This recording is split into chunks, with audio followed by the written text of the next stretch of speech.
Bienvenue au 19h15. Le port du casque pour les motocyclistes et leurs passagers devient obligatoire à partir du 15 novembre prochain. Les contrevenants à cette décision de la police républicaine seront réprimandés dès ce jour. Et si la décision suscite inquiétude et interrogation chez certains conducteurs de moto, elle est favorablement accueillie par les acteurs qui luttent contre l'insécurité routière. Moi, je trouve que c'est une décision salutaire. On doit encourager la police républicaine. La police aujourd'hui est en train de mettre en application nos lois, nos tests qui existaient. Mais malheureusement, on se dit, à cause des élections, à cause de que dira le peuple, que dira-t-on, on n'a jamais respecté cette décision-là. Aujourd'hui, on dit celui qui est derrière doit porter le casque. Oui, c'est très important qu'il porte le casque. Et moi, je me réjouis qu'aujourd'hui, la police républicaine a compris qu'il faut jouer sa partition en amenant les gens à respecter les tests de la République.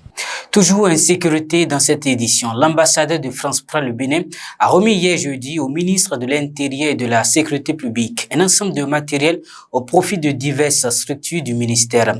Le lot de matériel remis est composé de 2 véhicules, de 9 motos, de matériel informatique, d'un lot de matériel et équipements divers de protection civile, estimé à environ 122 millions de francs CFA, ce dont vise à renforcer le gouvernement béninois dans la lutte contre l'insécurité. Pendant ce temps, la ministre du Travail et de la Fonction publique, Adidiatou Matisse, a effectué une visite d'échange au ministère des enseignements maternels et primaires.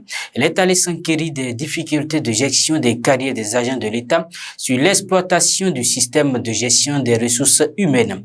Au terme de la visite de la plateforme et des locaux d'archives, il a été retenu la mise en place d'un mécanisme de rénovation des archives des dossiers individuels des agents de l'État. Et enfin, l'attaquant sénégalais Sadio Mané, blessé au péroné, et annoncé un temps forfait, sera bien présent à la Coupe du Monde au Qatar. La superstar de Bayern Munich fait partie des 26 joueurs convoqués par le sélectionneur Aliou Cissé. Sorti blessé mardi dernier en Bundesliga, les examens complémentaires sont peu rassurants malgré une durée d'indisponibilité encore difficile à évaluer. Sadio Mané intègre ainsi un effectif qui affrontera dans le groupe A le Qatar, l'Équateur et les Pays-Bas. Quant à nous ici, nous annonçons ainsi la descente de nos programmes télévisés pour le compte de cette semaine. Vous serez bientôt maman, ou vous venez de mettre au monde votre trésor, ou encore vous êtes nourrice ou babysitter et vous ignorez comment assurer efficacement votre maternité.